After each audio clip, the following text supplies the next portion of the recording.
आज शनिवार, बाबूची सुट्टी, माझं ऑफिस आणि दिवसभराची धावपळ. एका वर्किंग मॉमचा अजून एक दिवस सुरू झाला. आज शनिवार होता, बाबूला शाळा आणि डे केअरला सुट्टी होती, पण माझं ऑफिस सुरूच होतं. रोज बाबूला उठवण्यासाठी मला किती मेहनत घ्यावी लागते, पण सुट्टीच्या दिवशी मात्र साहेब स्वतःच उठून तयार. उठल्यावर त्यांचा नाश्ता केला, मग अंघोळ घातली, पण अंघोळ कमी आणि पाण्यात मस्ती जास्त. त्यानंतर त्यांच्यासाठी डाळ-भात बनवला. दुपारच्या जेवणाची तयारी केली आणि त्याला माझ्या बहिणीकडे सोपवलं. आज माझा मानलेला भाऊ पभ्या मला ऑफिसला सोडायला आला. बाहेर पाऊस धुमाकूळ घालत होता. मुंबईची तर फार तुंबई झाली होती. रस्त्यावर इतकं पाणी होतं की ऑफिसपर्यंत पोहोचणं सुद्धा एक मिशनच वाटत होतं. संध्याकाळी घरी आले तर बाबू त्याच्या खाऊबाबत भारीच कन्फ्यूज. मामाला देऊ, मावशीला देऊ की मम्मीला, असा विचार करत होता.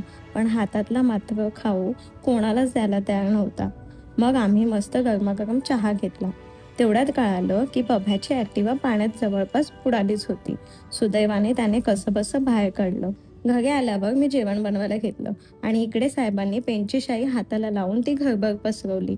ते सगळं साफ करायलाच मला जवळपास अर्धा तास गेला. रात्री झोपताना साहेब मला चादरच घालू देत नव्हते. मग शेवटी झोपले आणि दिवसाचा शेवट झाला माझ्या बहिणीने बनवलेल्या गरमागरम खेकड्याच्या रस्सा भाताने. खरंच एका जेवणाने दिवसाचा सगळा थकवा निघून गेला. आज पुन्हा एक गोष्ट जाणवली.